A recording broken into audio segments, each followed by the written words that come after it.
تک تو کبھی اس کو سردی بخار بھی نہیں آئے، بیمار کبھی نہیں ہوا. تو آدمی کو جب کوئی تکلیف نہ آئے تو وہ غرور میں بڑھ جاتا ہے اور اسے ایسا لگنے لگتا ہے کہ میں سب سے پاورفل آدمی ہوں دنیا کا، مجھے کچھ ہو نہیں سکتا. تو یہی فرعون ہے جس نے اپنے زمانے میں یہ اعلان کیا تھا کہ لوگوں میں تمہارا رب ہوں، تمہارا بڑا رب میں ہوں، میری عبادت کرو. بات تو چل رہی تھی اور لوگوں کو اپنی خدمت پر معمور کرنے کی بجائے اپنی عبادت پر معمور کرتا تھا. ہزاروں لوگ اس کو سجدہ بھی کرتے. ایک دن ایسا ہوا کہ فرعون نے خواب دیکھا، آسمان سے ایک تارا ٹوٹ کر اس کی گود میں گرا یا اس کے محل پہ گرا اور پھر آگ لگ گئی اس کے محل میں. وہ گھبرا کر کے اٹھا، صبح نجومیوں کو، کاہنوں کو بلایا کہ اس خواب کی کوئی تعبیر صحیح بتا دے. بہتوں نے الگ الگ تعبیریں بتائی. پھر جو بڑے ماہر نجومی تھے انہوں نے کہا کہ اس خواب کی تعبیر یہ ہے کہ بنی اسرائیل خاندان میں ایک بچہ پیدا ہوگا جو تیری سلطنت کو ہلاک کر دے گا، تیری سلطنت کے ہلاک کرنے کا باعث بنے گا. خواب کی تعبیر سننے کے بعد شاہی فرمان جاری کر دیا اس نے کہ بنی اسرائیل میں آج کے بعد جو بھی لڑکا پیدا ہوگا اسے مار دیا جائے گا، کیونکہ وہ بچہ کہیں سلطنت کی ہلاک کرنے والا پیدا نہ ہو جائے. تو یہ اعلان کے بعد بنی اسرائیل خاندان میں جو بھی لڑکا پیدا ہوتا اسے مار دیا جاتا. یذبح ابناءہم ویستحیی نساءہم. قرآن میں ہے، اللہ فرماتا ہے وہ لوگ، یہ فرعون بیٹوں کو ذبح کر دیتا تھا اور لڑکیوں کو زندہ چھوڑ دیتا تھا. 1 سال کے اندر انہوں نے 12,000 بچوں کو ذبح کیا، پیدا ہوتے ہی قتل کر دیتے تھے. لڑکے کو زندہ رہنے کا حق نہیں تھا، صرف ڈر تھا. یہ وہ زمانہ ہے جب موسیٰ علیہ الصلوۃ والتسلیم کی بھی ولادت نہیں ہوئی، ولادت سے پہلے اتنے بچے مارے گئے.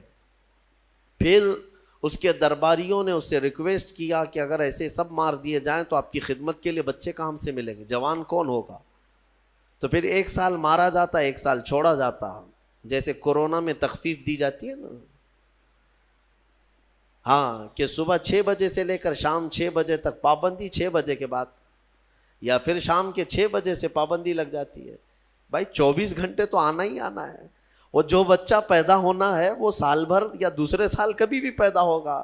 لیکن اس زمانے کا بھی یہی قانون تھا جو کورونا کا ہے کہ 1 دن چھٹی اور 1 دن ڈیوٹی. تو 1 سال نہیں مارا جائے گا اور 1 سال مارا جائے گا. اب یہ کیسے یقین کے ساتھ کہہ سکتے ہیں کہ جس سال نہیں مارا جا رہا ہے اس سال پیدا نہیں ہوگا بچہ؟ خیر، یہ دنیا کی لاجک ہے، ہمیں نہیں سمجھ میں آتی. یہ ان کی تھیوری ہے، ہمیں نہیں سمجھ میں آتی. سیٹرڈے سنڈے کو کیوں چھٹی ہوتی ہے کورونا کی، یا پھر رات کے بعد کیوں پابندی ہوتی ہے، ایک الگ مسئلہ ہے.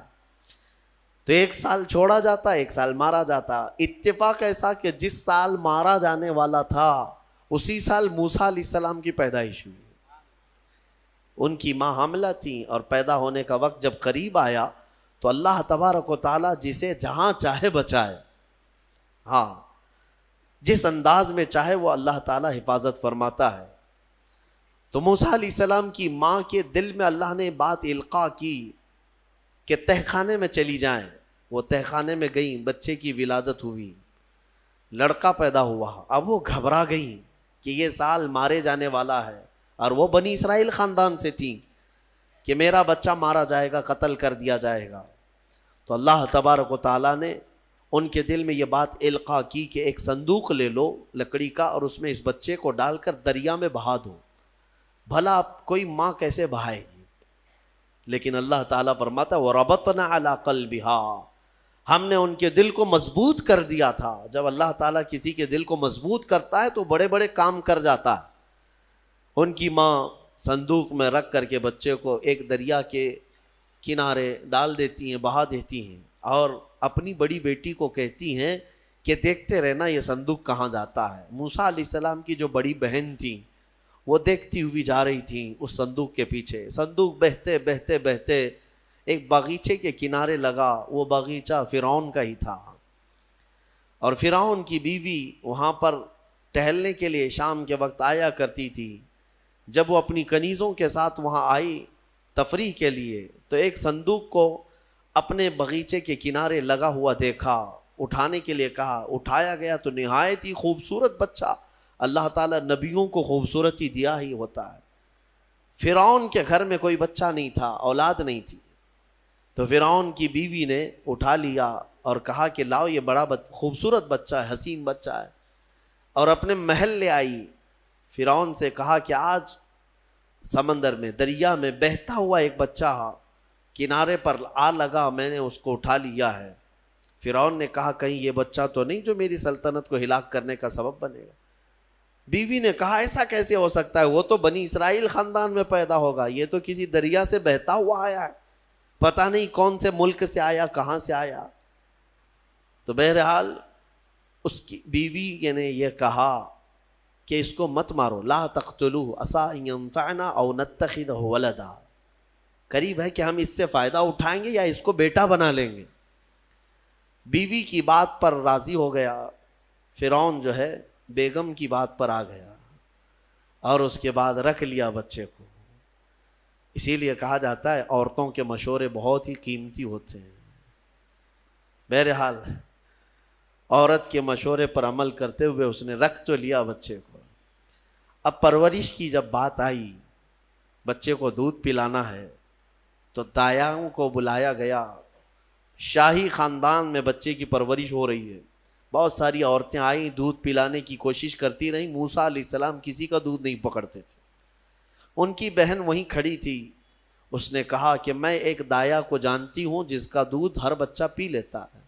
اس سے کہا گیا کہ بلا لاؤ۔ وہ جا کر اپنی ماں کو بلا لائی، اپنی ماں کو لے آئی، اور ان کی ماں آئی، موسیٰ علیہ السلام کو اپنے سینے سے لگائی تو دودھ پینے لگ گئے۔ تو سب میں یہ بات مشہور ہو گئی کہ یہ یہاں کی مشہور دایا ہے اور یہ خاندان کے اندر رہے گی، شاہی خاندان میں محل میں رہے گی، اور بچے کو پلانے کی اجرت بھی دی جائے گی، اجرت بھی دی جائے گی۔ فرعون کے گھر میں پرورش بھی اور انہی کی ماں سے دودھ بھی پلانا، پھر پلس اس کی اجرت بھی دلانا، یہ شان ہے رب ذوالجلال کی۔ وہ جہاں چاہے جیسے چاہے پرورش فرمائے، حق کی حفاظت کرنا یہ مولا کی شان ہے۔ حق کی حفاظت وہ ہر زمانے میں کرتا رہتا ہے۔ اسی لیے کہا گیا ہے کہ اللہ تبارک و تعالیٰ جس چراغ کی حفاظت فرمائے، بڑی بڑی آندھیاں اس کو نہیں بجھا سکتی، اور جس کو بجھانا چاہے سارے انتظامات کے بعد بھی منٹوں میں اسے گل کر دیتا ہے۔ خیر، موسیٰ علیہ السلام فرعون کے گھر میں پرورش پاتے رہے۔ جب آپ کی عمر 2 سال کے قریب کی ہوئی، فرعون اور اس کی بیوی بیٹھے ہوئے تھے، موسیٰ علیہ السلام کھیلتے کھیلتے گود میں آئے اور فرعون کی داڑھی پکڑ کر اس کے منہ پہ تماچا لگا دیا۔ پہلی مرتبہ کسی نے بادشاہ کے منہ پر تماچا جڑا ہے تو بیٹا گھر کا، لیکن فرعون کو پہلی مرتبہ وہ زناٹے دار جو تھپڑ لگا، ہو سکتا ہے تارے نظر آ گئے ہوں، وہ گھبرا گیا، کہا کہ یہ بچہ ایسا کیسے مجھے مار سکتا ہے، ہاتھ کیسے اٹھا سکتا ہے۔ دسترخوان سے اٹھ گیا اور کہا اپنی بیوی سے، بیگم مجھے لگتا ہے یہی وہ بچہ ہوگا، یہی بچہ ہوگا جو سلطنت کے ہمارے خلاف جائے گا۔ پھر بیگم نے کہا ایسا کیسے ہو سکتا ہے، بچہ ہے، چھوٹا ہے، اور لاڑ پیار میں بچے ماں باپ کے ساتھ اس طرح کی حرکتیں کرتے ہیں۔ فرعون نے کہا نہیں، مجھے چیک کرنا ہے، یہ بچہ جاندار ہے، جانکار ہے، یہ جانتا ہے۔ تو پھر موسیٰ علیہ السلام کا وہاں پر امتحان لیا گیا۔ فرعون کی بیوی بچانے پر لگی ہوئی تھی۔ فرعون نے کہا کہ ٹھیک ہے، دیکھتے ہیں یہ کہ بچے کو سمجھ ہے یا نہیں ہے۔ امتحان کے لیے بیگم نے کہا ایک کام کرو، ایک برتن میں آگ کے انگارے دہکتے ہوئے کوئلے وہ بھی لائے جائیں، اور ایک برتن میں سفید پھول لائے جائیں۔ اگر بچہ عقل مند ہوگا تو پھولوں کو پکڑے گا، نہیں تو پھر یہ لال چیز کی طرف بچوں کا ہاتھ زیادہ جاتا ہے، آگ دیکھے گا۔ کہا ٹھیک ہے، یہ آزمائش کی جائے گی۔ ایک برتن میں آگ کے لال سرخ انگارے کوئلے لائے گئے اور ایک برتن میں پھول لائے گئے، دونوں رکھے گئے۔ موسیٰ علیہ السلام کیا، ہر نبی ماں کے پیٹ سے ہی ہر چیز کو جانتے ہیں، اللہ تعالیٰ انہیں علم بھی نوازا ہے۔ موسیٰ علیہ السلام کو بلایا گیا، 2 سال کی عمر ہے کہ بچے ان دونوں میں سے کوئی چیز اٹھا لو تو موسیٰ علیہ السلام کا ہاتھ پھولوں کے برتن کی طرف ہی بڑھنے لگا. یہ تو امتحان تھا. جبرائیل علیہ السلام اسی وقت نازل ہوئے اور آپ کا ہاتھ پکڑ کر کے آگ میں ڈالا. آگ میں سے ایک کوئلہ موسیٰ علیہ السلام اٹھائے اور اپنے منہ میں رکھ لیے، جس کی وجہ سے آپ کی زبان جل گئی، ہاتھ میں بھی آگ لگی.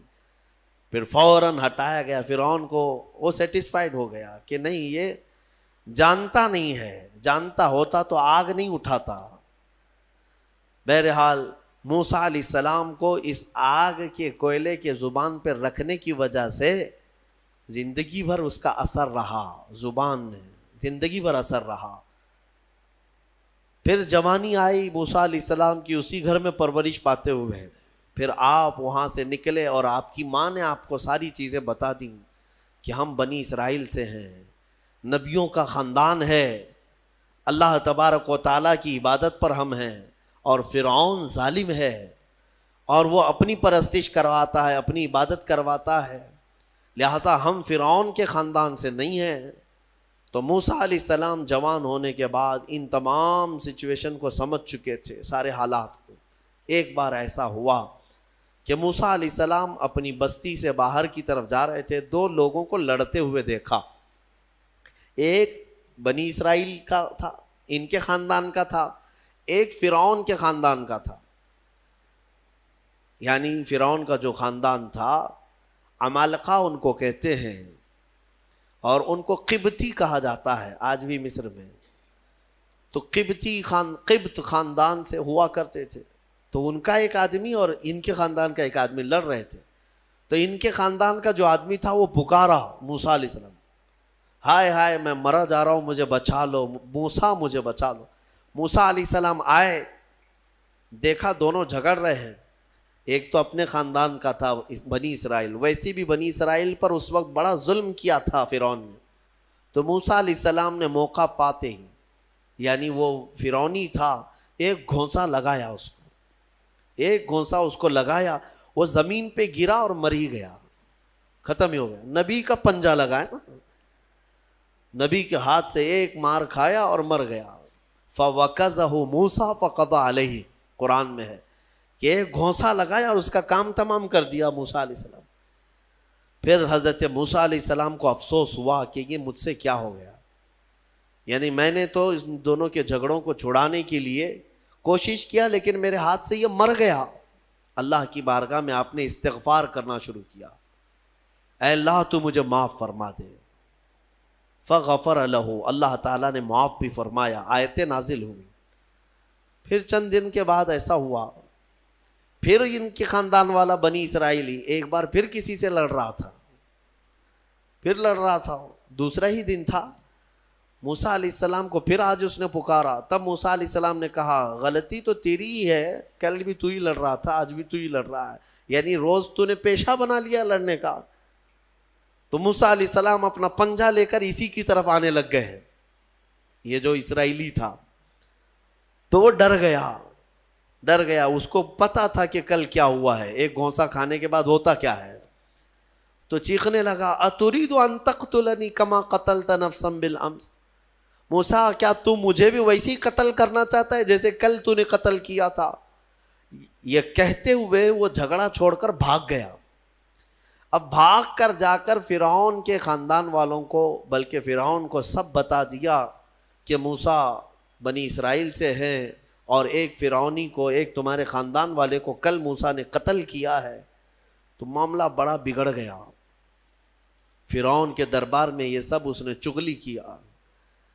بتاؤ وہ کون تھا؟ بنی اسرائیل خاندان سے، موسیٰ علیہ السلام کے خاندان کا تھا، اور فرعون کے ہاں چغلی کیا ہے انہی کی. ہاں، اسی لیے کسی نے کہا نا ہماری کشتی وہیں ڈوبی جہاں پانی کم تھا. اکثر یہ دیکھا گیا ہے کہ درخت کو جس چیز سے کاٹا جاتا ہے ہوتی لوہے کی کلاڑی ہے، لیکن اس کو پکڑنے والی جو مٹھی ہوتی ہے وہ بھی لکڑی کی ہوتی ہے، اور لکڑی سے بڑے بڑے درختوں کو کاٹ دیا جاتا ہے. اور اسی لیے کسی دانشور نے یہ بھی کہا ہے ماچس کی تلیاں بھی بہت چھوٹی چھوٹی لکڑیوں سے ہی بنتی ہیں لیکن وہ بڑے بڑے درختوں کو جلا سکتی ہیں۔ آپ اندازہ یہ کریں کہ اکثر اس دنیا میں دھوکہ یہ اپنے لوگوں کے ذریعے سے پہنچتا ہے اور یہ بڑا دھوکہ ہوتا ہے، یہ بڑا دھوکہ ہوتا ہے۔ ایمان والوں کو بھی آج تک جس چیز کا سب سے بڑا نقصان اٹھانا پڑا ہے وہ جماعت کے اندر موجود منافقین سے، غداروں سے، منافقین سے، ہر زمانے میں، اس لیے کہ یہ چوہے پتہ نہیں چلتے، گھر کے اندر ہوتے ہیں، ساتھ اٹھتے بیٹھتے ہیں، ساری چیزوں کی خبر دیتے ہیں۔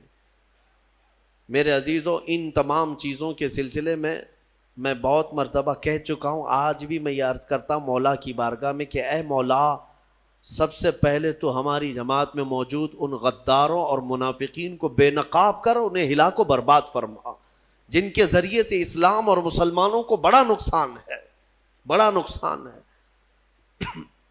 ہمارے حضرت فرمایا کرتے تھے کہ اللہ تبارک و تعالیٰ کافروں پر کبھی بھی مسلمانوں کو غلبہ نہیں دیتا، کبھی نہیں دیتا، مگر یہ کہ کسی مسلمان کے ذریعے سے ہی وہ کافروں پر، مومنین پر غلبہ حاصل کر لیتے ہیں۔ ہاں، یہ چیزیں دیکھنے کو ملتی ہیں کہ تمہارے گھروں کے پتے وہی لوگ بتاتے ہیں جو آس پڑوس میں ہوا کرتے ہیں۔ آؤ دوسروں کو بلا کر کے لا کر کے دکھاتے ہیں کہ یہ ان کا گھر ہے، یہ فلاں کا گھر ہے، یہاں سے اٹھائیے، آپ یہاں سے لے جائیے۔ مومنین کی خبر گیری کرنے والے جو منافق صفت ہوتے ہیں ان کے لیے بڑا دردناک عذاب ہے۔ ان المنافقین فی الدرک الاسفل من النار، بے شک منافق جہنم کے سب سے نچلے حصے میں رہیں گے۔ موسیٰ علیہ السلام کی چغلی کیا انہی کے خاندان کا آدمی فرعون کے ہاں جا کر بتایا، فرعون پوری تیاری کر کے کہا کہ موسیٰ کو پکڑو، اور میں پہلے سے کہتا آ رہا تھا کہ وہی بچہ ہے اور میرا گمان صحیح نکلا۔ اس بنیاد پر اس نے اپنی بیوی کو سزا دینا شروع کیا، حضرت آسیہ، اس بنیاد پر وہ عذاب اس قدر دیا کہ ان کے ہاتھوں پر میخ مار کر انہیں سلاتا تھا، ان کو بالوں سمیت چھت سے لٹکا دیا جاتا تھا۔ بہت شدت کی تکلیف دی حضرت آسیہ کو، کیونکہ وہ موسیٰ علیہ السلام پر ایمان لاتی، وہ موسیٰ کے خدا پر ایمان رکھتی تھیں۔ تو فرعون نے اپنے جاں بازوں کو، اپنے لڑاکوں کو بھیجا کہ موسیٰ کو پکڑو۔ وہ سب نکلے تو ایک ان کی اچھائی چاہنے والا، ان کا خیر خواہ شہر سے دوڑتا ہوا آیا، وجاء رجل من اقصى المدینة یسعی، دوڑتا ہوا آیا شہر سے اور کہا، قال یا موسیٰ ان الملأ یأتمرون بک لیقتلوک، فوج پیچھے سے آ رہی ہے تمہیں قتل کرنے کے لیے، تم یہاں سے فوراً نکل جاؤ، یہ بستی چھوڑ دو۔ حضرت موسیٰ علیہ السلام اس کی بات سن کر کے نکل پڑے۔ یہ مصر کی سرزمین تھی، چھوڑ کر کے آپ وہاں سے نکلے۔ فخرج منہا خائفا یترقب، وہاں سے خوف کے عالم میں نکلے تھے۔ موسیٰ علیہ السلام دوسری بستی پر چلے گئے، ایک ایسی جگہ پر گئے، یہ پورا واقعہ تفصیل سے سورہ قصص میں موجود ہے۔ ایک بستی پر پہنچے تو وہاں پر دیکھا ہے کہ ایک کنویں پر بھیڑ لگی ہوئی ہے، بہت ساری بھیڑ ہے، پانی کھینچ رہی ہیں، اس میں دو لڑکیاں دور شرماتے کھڑی ہیں، وہ پانی لینے کے لیے بھیڑ میں نہیں جا پا رہی۔ تو موسیٰ علیہ السلام بھیڑ کو چیرتے ہوئے آئے اور ان دو لڑکیوں کے لیے پانی آپ نے ڈول سے نکلوایا۔ آپ مضبوط تھے، قوی تھے، طاقتور تھے، پانی آپ نے نکالا اور پانی نکال کر ان دونوں لڑکیوں کو دیا۔ تو وہ جوان لڑکیاں تھیں، انہوں نے کہا کہ چلو، ہمارے باپ اس شہر کے بڑے نیک اور پرہیزگار آدمی ہیں، ہم تمہیں لے کر کے چلتی ہیں اور اپنے باپ سے تمہیں اجرت دلائیں گی، تم دیکھنے میں بڑے اچھے لگتے ہو، اجنبی ہو، مسافر ہو، اجرت دلائیں گے جو پانی تم نے ہمیں ڈول سے کھینچ کر دیا۔ موسیٰ علیہ السلام ان کی بات پر چل پڑے۔ کہاں؟ وہ دونوں لڑکیاں اپنے گھر لے آئیں۔ اپنے گھر لے آئیں تو ان کے والد جو تھے وہ کوئی عام انسان نہیں، وہ حضرت شعیب علیہ السلام تھے، اللہ کے نبی تھے۔ تو یہ دونوں نبی کی بیٹیاں تھیں، موسیٰ علیہ السلام آئے, پوچھا کہ تمہارے ساتھ کیا ہوا. موسیٰ علیہ السلام نے سارا اپنا واقعہ حضرت شعیب علیہ السلام کے پاس بیان کیا. تو حضرت شعیب علیہ السلام نے کہا نجوت من القوم الظالمین, تم ایک ظالم قوم سے نجات پا کر کے آئے ہو, رہو ہمارے ہاں رہو, کوئی حرج نہیں ہے. اب اجرت کیا دی جائے گی تمہیں جو ہماری بیٹیوں کو تم نے پانی کھینچ کر دیا؟ تو حضرت شعیب علیہ السلام نے کہا قال احدى ابنتي هاتين على ان قالت احداهما, ان کی بیٹیوں میں سے حضرت شعیب علیہ السلام نے کہا ہاں میں انی اريد ان انکحک, میں چاہتا ہوں کہ میری دونوں بیٹیوں میں سے ایک سے تمہارا نکاح کر دوں. کس بات پر؟ وہ اجرت کے طور پر نکاح بھی کر دوں گا, اور پلس مہر کیا رہے گا؟ مہر میں یہ رہے گا کہ میرے باغیچہ ہے ایک, اس باغیچے میں 8 سال تک تمہیں رکھوالی کرنی ہوگی. 8 سال تک. حضرت موسیٰ علیہ السلام نے کہا ٹھیک ہے. 8 سال کی بجائے 10 سال موسیٰ علیہ السلام وہیں رہے, شادی بھی ہوئی شعیب علیہ السلام کی بیٹی کے ساتھ, جن کا نام تاریخ میں حضرت صفورہ بتایا گیا ہے. حضرت موسیٰ علیہ السلام کا نکاح ہوا, وہیں رہنے لگے. 10 سال کے بعد موسیٰ علیہ السلام پھر اپنی بیوی کو لے کر, اپنے گھر والوں کو یعنی اپنی اہلیہ کو لے کر نکل پڑے واپس. پھر آپ سفر پر تھے, بیچ راستے میں آپ کو آگ کی ضرورت تھی. کھانا پکانے کے لیے اس زمانے میں ماچس نہیں, لائٹر نہیں, بلکہ ایک درخت کی ٹہنیاں ہوتی تھی, اس کو پتھر سے رگڑتے تھے تو آگ پیدا ہوتی تھی. وہ آگ کی ٹہنیاں, درخت ہی ایک آگ لگنے والا ہوا کرتا تھا. تو موسیٰ علیہ السلام وہ آگ لینے کے لیے پہاڑی پر چڑھے, اور جب وہاں پہنچے تو اللہ نے آپ کو نبوت کی تاج سے سرفراز فرمایا. جبرائیل علیہ السلام آئے اور آپ کو نبوت کے اعجاز سے سرفراز کیا گیا اور اعلان کیا گیا کہ اے موسیٰ آپ اللہ کے جلیل القدر نبی ہیں اور رسول ہیں. اب آپ جائیں اپنی اہلیہ کو لے کر واپس فرعون کے پاس جائیے, پھر آنا ہے آپ کو فرعون کی اس بھری سلطنت میں. موسیٰ علیہ السلام پہلے اپنے گھر آئے, اور اس کے بعد حضرت موسیٰ علیہ السلام جب آئے اپنی بیوی کو لے کر, تو اللہ تعالیٰ نے فرمایا اب جاؤ فرعون کے پاس, اس کو ہدایت کی تلقین کرو, تبلیغ کرو, اس سے کہو کہ اللہ وحدہ لا شریک کی عبادت کرے. لیکن جانے سے پہلے موسیٰ علیہ السلام کو اللہ نے ایک اور ٹریننگ سے گزارا. آپ کے ہاتھ میں ایک لکڑی ہوا کرتی تھی, چھڑی, جو آپ کا عصا تھا. اللہ نے فرمایا اے موسیٰ اس لکڑی کو زمین پر چھوڑو. آپ نے زمین پر چھوڑ دیا. قال القها یا موسیٰ فالقاها فاذا هي حیۃ تسعى. قرآن کہتا ہے جیسے ہی موسیٰ علیہ السلام نے زمین پر اس لکڑی کو ڈالا, وہ ایک خوفناک اژدہا سانپ بن گیا. اژدہا اتنا خطرناک کہ لوگ دیکھیں تو ہیبت طاری ہو جائے. موسیٰ علیہ السلام پیچھے ہٹ گئے. اللہ فرماتا ہے خذها ولا تخف, پکڑ لو اس کو, ڈرو مت. موسیٰ علیہ السلام دوبارہ اس سانپ کو پکڑتے ہیں تو پھر سے وہ لکڑی بن گیا. یہ معجزہ تھا موسیٰ علیہ السلام کا کہ لکڑی کو زمین پر ڈالو تو سانپ رینگنے والا, اور ہاتھ میں لے لو تو پھر لکڑی. دوسرا معجزہ تھا آپ کا کہ حضرت موسیٰ علیہ السلام سے کہا گیا وَضْمُمْ يَدَكَ إِلَى جَنَاحِكَ تَخْرُجْ بَيْضَاءَ مِنْ غَيْرِ سُوءٍ. آپ اپنے ہاتھ کو, مٹھی کو اپنے جیب میں ڈالو.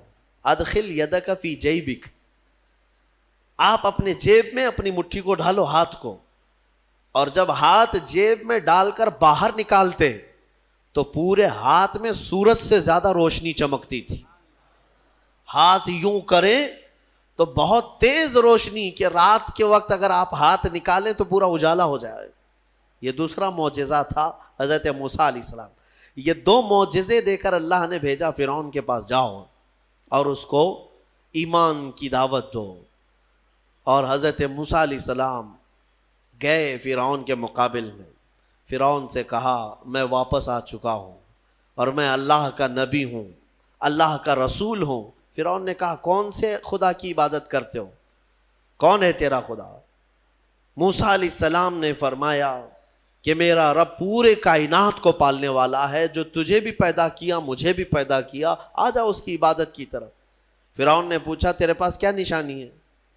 حضرت موسیٰ علیہ السلام نے اپنی نشانیاں بتائی۔ اس کے بعد فرعون نے کہا یہ تو جادو ہے، موسیٰ تو 10 سال جادو سیکھ کر کے آیا۔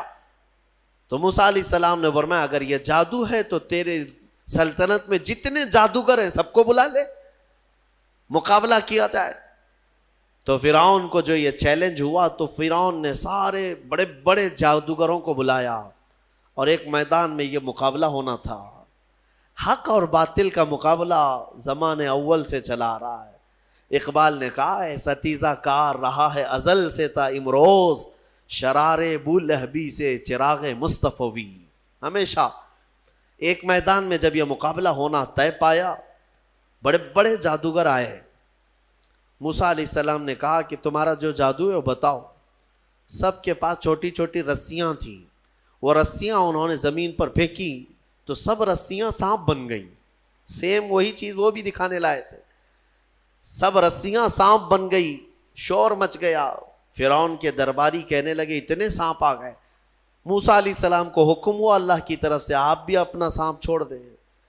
آپ نے اپنا عصا زمین پر ڈالا، وہ اژدہا ایک منہ کھولا اور سارے سانپوں کو نگل گیا، اور دوسرا منہ کھولتا تو جادوگروں کو نگلتا۔ اس سے پہلے ہی سارے جادوگروں نے پکارا ہم ایمان لائے موسیٰ کے رب پر۔ موسیٰ علیہ السلام پر بھی ایمان لائے اور اس کے رب پر بھی ایمان لائے۔ سارے جادوگروں کی جو ٹیم تھی پورے موسیٰ علیہ السلام کے ہاں آ گئی۔ اب یہاں وجہ بتاتا ہوں، جادو کرنے والے اور مقابلہ کرتے، دوسرا جادو دکھاتے۔ جادوگر سے مقابلہ کر سکتا ہے لیکن نبی سے کیسے کر سکتا ہے؟ وجہ یہ ہے یہ جو جادو دکھتا ہے نا یہ حقیقت نہیں ہوتی، اس کو شعبدہ بازی کہتے ہیں، یعنی نظر بندی، صرف نظروں کا دھوکہ، اس کو جادو کہا جاتا ہے۔ اور جادوگر جانتا ہے کہ میں نے لوگوں کی نظروں کو دھوکہ دیا، لیکن اس کو پتا ہوتا ہے حقیقت کیا ہے۔ جادوگر نے رسی ڈالا، اس کی نظر میں رسی ہی ہے، دنیا کی نظر میں سانپ ہے۔ آپ نے بھی دیکھے ہوں گے بہت سارے شعبدہ بازی کرنے والوں کو، گلاس میں پانی لیا یوں اچھال دیا پھول نکل پڑے۔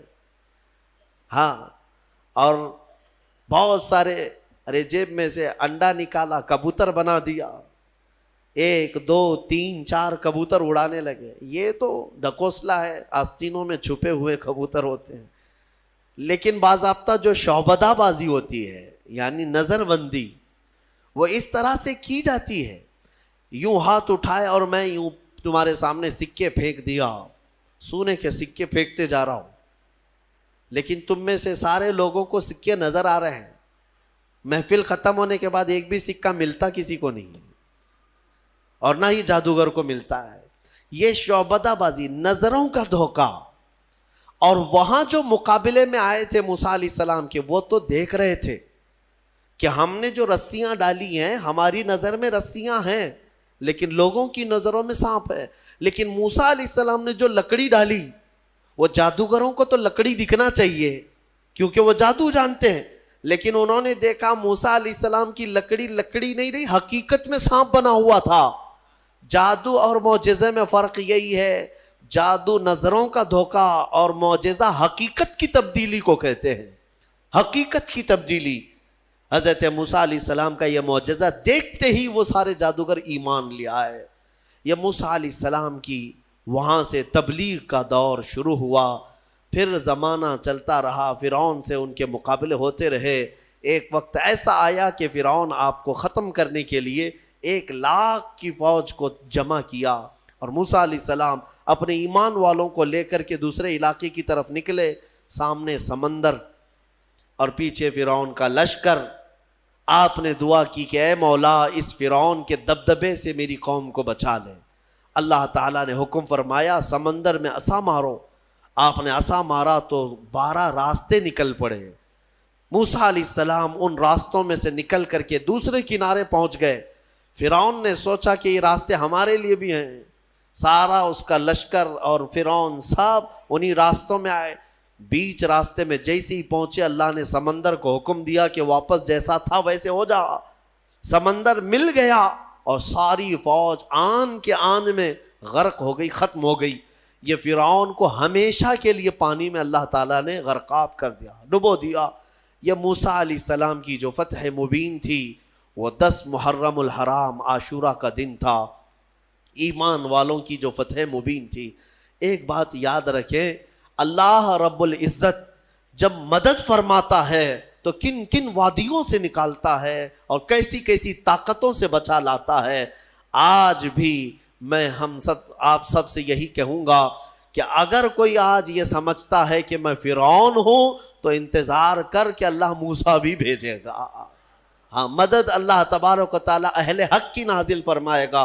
شروع میں ہو سکتا ہے اہل حق کمزور نظر آئیں، چھوٹے نظر آئیں، اور ان کی بستیاں کمزور، ان کے اسباب کمزور، لیکن مولا کریم کی طاقت اور اس کی مدد کمزور نہیں ہو سکتی۔ آج جو حکومتیں ہیں یہ تو میرے عزیزو فرعون کے سامنے لونگ الائچی کے برابر بھی نہیں ہیں۔ اس کے پاس جو تھی طاقتیں، اس طاقت کے سامنے ان کی جو طاقتیں ہیں وہ لونگ الائچی کے برابر بھی نہیں ہے۔ اس کے پاس جو ذخیرے تھے، جو اسباب تھے، پوری دنیا پر حکومت کر چکا تھا، پوری دنیا پر۔ فرعون ایک ایسا شخص ہے جس نے پوری دنیا پر تنہا حکومت کیا ہے۔ ایک ملک کو لے کر کے اگر کوئی آنکھیں دکھا رہا ہو اور یہ سمجھے کہ ہمیں کوئی ہٹا نہیں سکے گا، رب ذوالجلال قانون قدرت یہ رکھتا ہے کہ جب وہ پوری دنیا پر بادشاہت کرنے والے کو پانی سے ہلاک فرمائے گا تو باقی یہ ساری طاقتیں کچھ نہیں۔ انتظار کرو، رب ذوالجلال کی پکڑ آنے والی ہے۔ ان بطش ربک لشدید، بے شک تمہارے رب کی پکڑ بہت سخت ہے۔ اللہ تبارک و تعالی ہم سب کو ظالموں کے چنگل سے نجات عطا فرمائے، ایمان والوں کو مولا تعالیٰ قوت حیدری عطا فرمائے، غیب سے مولا نصرت و کامیابی ہمارے لیے نازل فرمائے۔ آج کی جو تلاوت ہوئی سورہ روم، سورہ لقمان، سورہ احزاب یا سجدہ، انشاءاللہ العزیز کل کی تفسیر میں ان کو ملا کر کے عرض کرنے کی کوشش کروں گا۔ نوجوانوں کو آج بھڑکتا ہوا جو نفس ہے گناہوں کی طرف ابھارتا ہے، جتنا یہ کھاتے جائیں گے اتنی شہوت بڑھتی چلی جاتی ہے۔ اسی لیے کہا گیا روزہ ایک ڈھال ہے، اور روزہ ایک ایسی دوا ہے جو انسان کے نفس کو جو بھڑکتا ہوا بے قابو ہوتا ہے اس کو قابو میں لے آتا ہے۔ اسی لیے میں آپ کو بتاؤں، اللہ کے نبی صلی اللہ تعالی علیہ وسلم نے 2 چیزوں کا حکم دیا۔ ایک تو مسکینوں اور غریبوں کو کھلانے پلانے کا حکم تو ہے ہی اسلام میں، خیرات کرو، ان کو دو، لیکن دوسرا حکم صحابہ کو بھوکا رکھ کر کے ان کو کنٹرول کرنا سکھایا ہے۔ ایک صحابی حضرت ابو ہریرہ رضی اللہ تعالی عنہ فرماتے ہیں کہ ایک دن مجھے شدت کی بھوک لگی، میں گھر سے نکلا کہ رسول پاک صلی اللہ تعالی علیہ وسلم کے بارگاہ میں جا کر کے عرض کروں کہ آقا کھانے کے لیے بھوک بہت زیادہ لگی ہے۔ تو میں جیسے ہی باہر آیا تو حضور اپنے حجرے سے نکل رہے تھے۔ توجہ سے سنیں، حضرت ابو ہریرہ عرض کرتے ہیں پیٹ دکھا کر کے، یا رسول اللہ صلی اللہ علیہ وسلم، الجوع، بھوک بھوک۔ نبی پاک صلی اللہ تعالی علیہ وسلم نے مسکرایا اور اپنا جبہ اٹھا کر دکھایا، 2 بڑے پتھر حضور کے پیٹ پہ بندھے ہوئے تھے۔ حضرت ابو ہریرہ کہتے ہیں کہ اللہ کے نبی صلی اللہ تعالی علیہ وسلم مجھ سے زیادہ بھوک کو برداشت کر رہے ہیں۔ پتھر باندھنا ایک علامت تھی کہ بھوک کو کنٹرول کرنے کے لیے پیٹ پر پتھر باندھے جاتے تھے۔ پھر بھی نبی پاک صلی اللہ تعالی علیہ وسلم نے فرمایا ابو ہریرہ چلو ساتھ چلتے ہیں۔ باہر نکلے تو جیسے ہی باہر نکلے حضرت ابو بکر صدیق باہر گھر سے آ رہے تھے۔ حضور صلی اللہ تعالی علیہ وسلم نے ان کو دیکھا، پوچھا ابو بکر اس وقت دوپہر کے وقت کس چیز نے تمہیں باہر نکالا؟ حضرت ابو بکر صدیق کہتے ہیں بھوک نے مجھے گھر سے باہر نکالا، میں کچھ کھانے کی تلاش میں باہر نکلا۔ حضور صلی اللہ تعالی علیہ وسلم انہیں بھی ساتھ لے لیے۔ تھوڑی دور گئے تھے کہ حضرت عمر بھی نظر آئے۔ حضور نے ان سے پوچھا عمر اس وقت کہاں جا رہے ہو؟ کہا یا رسول اللہ بھوک نے مجھے گھر سے باہر نکالا۔ سب کا ایک ہی مسئلہ ہے۔ حضرت عمر بھی آئے۔ اب سنیے، تینوں کو رسول پاک صلی اللہ تعالی علیہ وسلم لے کر ایک صحابی کے گھر گئے۔ وہ صحابی حضور پاک صلی اللہ تعالی علیہ وسلم کی آمد سے اتنے زیادہ خوش تھے، گھر میں جو تھا سب پیش کر دیا۔ یہاں تک تو بات ہے آگے کا واقعہ، لیکن ان تینوں صحابہ سے پوچھو، میں علاج بھی آپ کو بتا رہا ہوں کہ آپ دوپہر میں بھوکے تھے، مدینے میں کہاں جا کر کے کیا لانا چاہتے تھے؟ ابو ہریرہ آپ کیا لانا چاہتے؟ پیسے آپ کے پاس بھی نہیں خریدنے کی۔ ابو بکر صدیق و عمر فاروق رضی اللہ تعالیٰ عنہ آپ کیا کھانے کے لیے نکلے تھے گھر سے باہر؟ تینوں کا ایک ہی جواب، ہم کچھ خریدنے کے لیے یا کچھ کھانے کے لیے نہیں نکلے، جب بھوک ہمیں شدت سے پریشان کرتی تو ہم چہرے رسول کو دیکھنے جاتے تھے۔ میرے آقا صلی اللہ تعالی علیہ وسلم کے چہرے جمال جہاں آرا کو دیکھتے صحابہ کا عقیدہ تھا کہ جیسی بھی بھوک ہو ختم ہو جاتی ہے۔ یہ ہے بھوک کا علاج، یہ عاشقوں کی بات ہے۔ کاش ہماری آنکھوں میں وہ جمال مصطفیٰ بس جائے، جب دنیا ہمیں اس طرح بھوک سے پریشان کرے تو وہ تصویر یار سامنے آ جائے، اور پھر حضور پاک صلی اللہ تعالی علیہ وسلم کے اس جمال میں مح ہو کر کے ہم ساری بھوک بھول جائیں۔ اور ہوا ہے تاریخ میں ایسے۔ عزیزان گرامی، یہ باتیں میں آپ کے سامنے اس لیے کہہ رہا ہوں، وہ صدیق اکبر، وہ فاروق اعظم جن کے ناموں میں اتنی تاثیر ہے آج کہ آج بھی بڑے بڑی حکومتیں کانپتی ہیں ان کے دور حکومت کو سن کر کے۔ قیصر و کسریٰ لرزہ براندام تھے عمر ابن خطاب کے نام سے، لیکن ان کا حال یہ ہے کہ وہ کہتے ہیں بھوک نے مجھے گھر سے باہر نکالا۔ اللہ کے رسول صلی اللہ تعالی علیہ وسلم کے سب سے قریبی صحابہ ہیں، وہ بھوکے رہ کر کے ریہرسل کر رہے تھے کہ بھوک پر کنٹرول حاصل کرو۔ آج ہمارے پاس سب کچھ ہے، اور کچھ مالدار لوگوں کو جیسی مال کی چربی آتی ہے ان کو لگتا ہے روزہ رکھنا تو غریبوں کا کام ہے، ہم کو اللہ نے کس چیز کی کمی کی۔ کچھ مالدار یہ سوچتے ہیں کہ مال جس کے پاس کم ہے وہ روزے رکھے، ہمارے پاس تھوڑی نا کچھ کمی ہے، دولت کی ٹھاٹ بھاٹ سب کچھ ہے۔ اگر تم دولت کو کمپیر کرنا چاہو تو عثمان غنی کے قدم تک بھی نہیں پہنچ سکتے، لیکن انہوں نے بھی بھوکا۔ یہ رمضان کی بات نہیں کر رہا ہوں جو صحابہ کی، عام دنوں کی بات کر رہا ہوں، عام دنوں کی بات۔ حضرت عثمان غنی رضی اللہ تعالیٰ عنہ کا حال تو یہ تھا، میاں ان کے مال سے تمہارا کیا کمپیریزن۔ ایک جنگ میں، جنگ تبوک کے موقع پر انہوں نے جو صدقہ دیا تھا، خیرات کیا تھا، جانتے ہو آج کے زمانے میں اس خیرات کی ویلیوشن کر لی جائے نا 116 کروڑ روپے بنتے ہیں آج کے۔ وہ حضرت عثمان غنی نے ایک ہی جنگ میں دان کر دیے تھے، وہ خیرات کرتے تھے تو 116 کروڑ آج کی قیمت بنتی ہے کوئی خیرات کرنے والا؟ اور ظاہر سی بات ہے پورا مال نہیں، اپنے مال کا تھوڑا سا حصہ انہوں نے خیرات کیا تھا، تو مال کتنا تھا ان کے پاس اس زمانے میں۔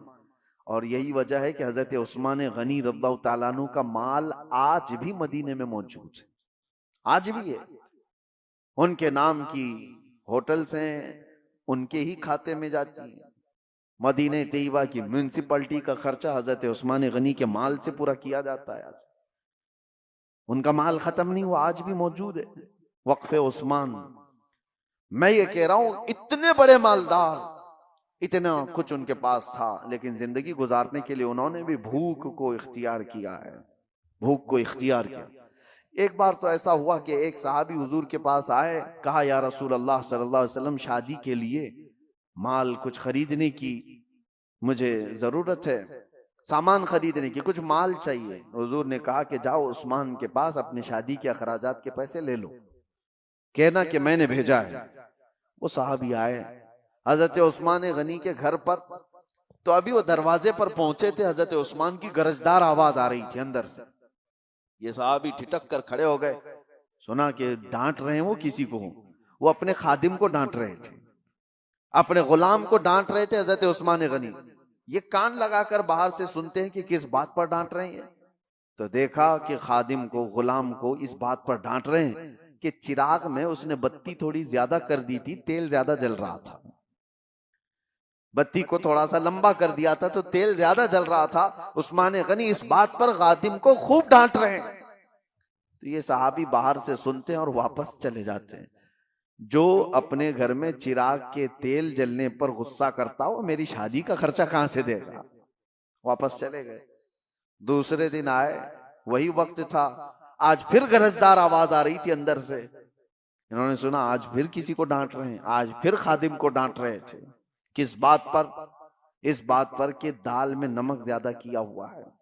زیادہ نہیں، ٹیسٹی بنایا ہوا ہے. نمک کے بغیر تو ٹیسٹ آتا نہیں، تو ٹیسٹ اچھا کر دیا. تو حضرت عثمان غنی اس پر اس کو ڈانٹ رہے ہیں کہ نمک اتنا استعمال کر لیا کہ دال لذت والی ہو گئی ہے، زیادہ کھائی جا سکتی ہے. تو یہ صحابی جو باہر کھڑے تھے انہوں نے کہا یہ تو دال پر اور چراغ پر غصہ کرتے ہیں، یہ میرے شادی کا خرچہ کہاں سے دیں گے؟ واپس پلٹ رہے تھے، حضرت عثمان غنی نے ان کو دیکھ لیا، کہا کہ کل بھی تم آئے تھے، آج بھی تم آئے، کیا بات ہے، کس لیے آئے؟ انہوں نے کہا بات در حقیقت یہ ہے کہ اللہ کے نبی صلی اللہ علیہ وسلم نے تمہارے پاس مجھے بھیجا، میرے شادی کے اخراجات آپ سے میں حاصل کروں، لیکن آپ 2 دن سے میں دیکھ رہا ہوں غصے میں ہیں، خادم کو خوب ڈانٹے جا رہے ہیں، کبھی چراغ پر کبھی دال پر. میں نے یہ سوچا کہ کہاں میری شادی ہو سکتی ہے ان کے مال سے. حضرت عثمان غنی نے کہا قسم خدا کی تو کیا اللہ کے نبی کا حکم ہو تو 70 شادیاں میں تنہا کر دوں. لوگوں کے مدد کے لیے میرا مال کھلا ہوا ہے، لیکن جو تم نے دیکھا میرے گھر میں وہ میرے اپنے ضرورت کے لیے چیزیں تھیں. خادم نے چراغ کو بتی کو زیادہ کیا، تیل زیادہ جلتا گیا، نمک اتنا ڈال دیا کہ دال زیادہ کھائی جا رہی. اس بات پر میں نے غصہ اس لیے کیا کہ کل قیامت کے دن رب ذوالجلال اگر حساب لے لے، کیا عثمان تجھے اتنی ہی روشنی کی ضرورت تھی، تو نے اتنا زیادہ کیوں جلایا؟ اگر رب تبارک و تعالی حساب لے لے کہ تو نے دال جتنے پر تیرا گزر ہو سکتا تھا اس سے زیادہ کھایا کیوں، اس لذت بڑھ گئی تیری، تو میں کیا جواب دوں گا؟ اس لیے تربیت کے لیے میں اپنے خادم کو ڈانٹ رہا تھا، یہ نہیں کہ دوسرے کو دینے کے لیے کبھی ڈانٹا. یہ حضرت عثمان غنی تھے جنہوں نے مالداری کے اوج پر پہنچ کر کے بھی کنٹرولنگ دکھایا دنیا کو. آج لوگ یہ سمجھتے ہیں بہت مال آ جائے تو ہمارا نہیں ہے کام روزہ رکھنا، تراویح پڑھنا، یہ غریبوں کا کام ہے. اور اگر تمہارے دماغ میں ایسا ہے تو ٹھیک ہی ہے کہ اللہ غریبوں کو پسند بھی فرماتا ہے. اللہ تعالیٰ غریبوں کے گھر رمضان بھیجا ہے، وہ روزہ بھی رکھتے ہیں اور تراویح بھی پڑھتے ہیں، اور اسلام غریبوں سے شروع ہوا ہے اور غریبوں میں ختم بھی ہو جائے گا. میرے عزیزوں، بھوک کے متعلق ایک بات اور عرض کرتا ہوں. کہاں صحابہ اکرام نے اپنے گھروں میں کس طرح کیا. حضور صلی اللہ تعالیٰ علیہ وسلم ایک دن گھر سے نکلے، اس وقت بھی ایک صحابی حضور کے ساتھ ہے، کہتے ہیں کہ رسول پاک صلی اللہ تعالیٰ علیہ وسلم حضرت فاطمہ کے گھر گئے. حضرت فاطمہ اس وقت گھر میں اکیلی بچوں کے ساتھ، دیکھا کہ آواز نہیں نکل رہی ہے بچوں کی. حضرت فاطمہ رضی اللہ تعالیٰ عنہ، نہیں میں یہ بات بعد میں عرض کرتا ہوں. حضور پاک صلی اللہ تعالیٰ علیہ وسلم کی ایک دعوت ہوئی حضرت ابو ایوب کے گھر.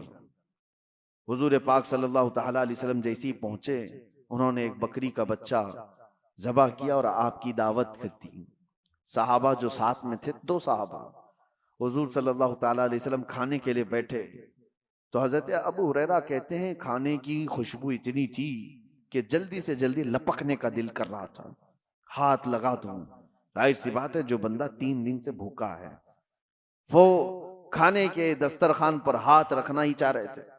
رسول پاک صلی اللہ تعالیٰ علیہ وسلم نے کہا گھر والوں سے کہ ایک کٹوری اور ہو تو دے دو. سالن دسترخوان پر رکھا ہے، ایک خالی کٹوری منگوائی اور اس میں سالن آدھا کیا، اور اس کے بعد جو بات کہتے ہیں میرے آقا، اللہ اکبر. ایک صحابی حضرت ابو ہریرہ وہ کہتے ہیں کہ حضور نے یہ دیا اور کہا جاؤ فاطمہ کے گھر دے کر کے آؤ، پچھلے 8 دن سے ان کے ہاں فاقہ چل رہا ہے. 8 دن ہو گئے ان کے ہاں فاقہ چل رہا ہے، ان کے بچے اور ان کا. یہ کس گھرانے کی بات کر رہا ہوں؟ کیا وہ گھرانہ محتاج تھا؟ وہ گھرانہ کوئی محتاج گھرانہ ہے؟ پوری دنیا جن کے نام کا صدقہ کھا رہی ہے آج. اور اگر وہ چاہ لیں اللہ کی بارگاہ میں خواہش بھی کریں، روزانہ جنت سے جبرائیل ان کے لیے کھانا لے آئیں، لیکن وہ گھرانہ ایسا تھا، بھوک پر کنٹرول کرنا سکھایا گیا، بھوک پر کنٹرول کرنا سکھایا گیا۔ یہی تو بات ہے کہ حسنین کریمین کی شجاعت کو پوری دنیا مانتی ہے کہ امام حسین کو کربلا میں 3 دن بھوکا اور پیاسا رکھ کر جھکانے کی کوشش کی گئی تھی۔ ان کے بچوں کو، ان کے خاندان کو پانی بند کیا گیا، کھانا بند کیا گیا، کیا جھکا امام حسین کا سر؟ پوری دنیا نے دیکھا۔ یزید کے سامنے جھکنا تو دور کی بات ہے، ہاتھ بھی آگے بڑھانے کو تیار نہیں ہوئے۔ وجہ کیا تھی؟ تم آج بھوک سے حسین کو آزما رہے ہو، ان کی ماں تو بچپن میں بھوک کی تربیت دے چکی تھی، بچپن میں ان کو بھوک کی تربیت دی گئی ہے، بھوکا رہنے کی عادت دی گئی ہے۔ ارے روزے ان کے گھر کے ہیں، یہاں پر فاقہ ان کے گھر کا ہے۔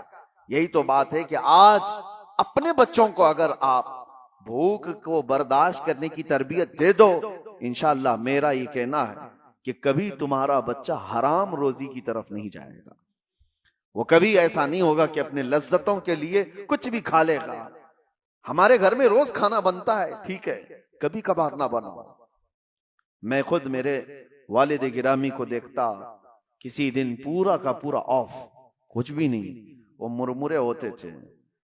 ہماری ماں سے کہا جاتا بچوں کو آج یہی کھلاؤ۔ ہر دن لذت والی چیزیں کھانے کی جو بچوں کو عادت ہو جاتی ہے، ماں آج بریانی، ماں رات کو سالن، ماں آج یہ چاہیے، ماں وہ چاہیے۔ بچوں کی خواہشات پر تو ہم اتاولے رہتے ہیں، بیٹا کیا چاہیے ابھی؟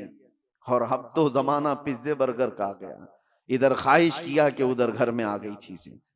تو بچوں کو اس قدر ہم لذتوں کے ساتھ حاوی کر چکے ہیں ان کے کھانوں کی خواہشات کو کہ وہ اب بچ نہیں پاتے۔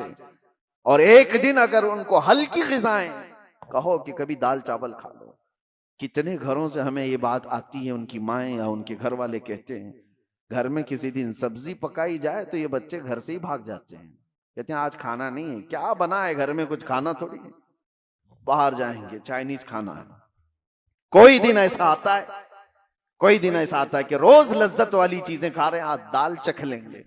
کوئی دن ایسا آتا ہے کہ آج اپنے نفس کو مارنے کے لیے کریلا چکھ لیں گے، جو خواہش ہوتی ہی نہیں جس کی کھانے کی، چکھ لیں گے۔ میرے عزیزو، یہ بھوک کو اگر تم نے کنٹرول نہیں کیا تو یہ ایسا گھوڑا ہے جو کہیں رکتا نہیں، نفسانی خواہشات۔